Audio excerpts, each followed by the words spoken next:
আল্লাহর হাবিব সাল্লাল্লাহু আলাইহি ওয়াসাল্লাম বললেন, চলেন যাই আমরা একজন আনসারীর বাসায় মেহমান হয়ে যাই। আনসারীর বাসায় মেহমান হয়ে গেলেন।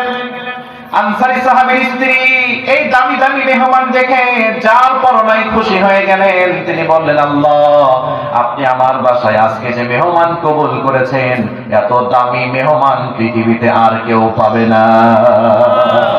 সুবহানাল্লাহি বিহামদিহি। এখন বলেন তো, যে তিনজন ব্যক্তি গিয়েছেন, ইনাদের থেকে তৎকালীন সময় পৃথিবীতে কেউ শ্রেষ্ঠ আছে? না। এই যুগে কেউ আছে? না। কিয়ামতের আগ পর্যন্ত আর আসবে?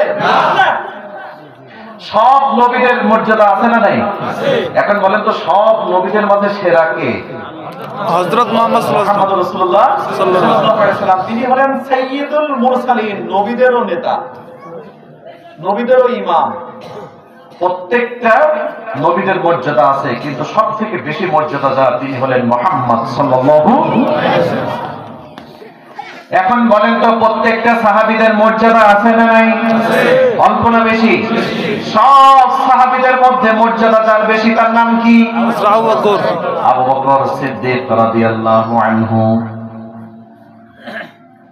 আল্লাহ বলেছেন, রাদিয়াল্লাহু আনহুম ওয়া রাদু আন। আমি আমার সাহাবীদের উপরে খুশি, তারাও আমি আল্লাহর উপরে খুশি। সুবহানাল্লাহ।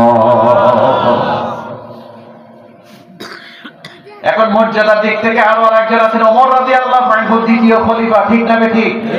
আল্লাহর হাবিব আবু বকর রাদিয়াল্লাহু আনহু, ওমর রাদিয়াল্লাহু আনহু, তিনজন আনসারী সাহাবীর বাসায় মেহমান হয়ে গেছেন। এখন বলেন তো, ইনাদের থেকে দামি কোন মেহমান কি পৃথিবীতে আর আছে নাকি? আনসারী সাহাবী খুশি, আল্লাহ, এমন মেহমান পেয়েছি, এত দামি মেহমান আর কেউ পেতে পারে না। আমাদের বাসায় মেহমান আসলে আমরা খুশি হই তো? হ্যাঁ, খুশি হন তো? নাকি যখন চিন্তা করেন যে না, এসে আসলে তো সকালে, মনে হয় বিকালে যাবে না।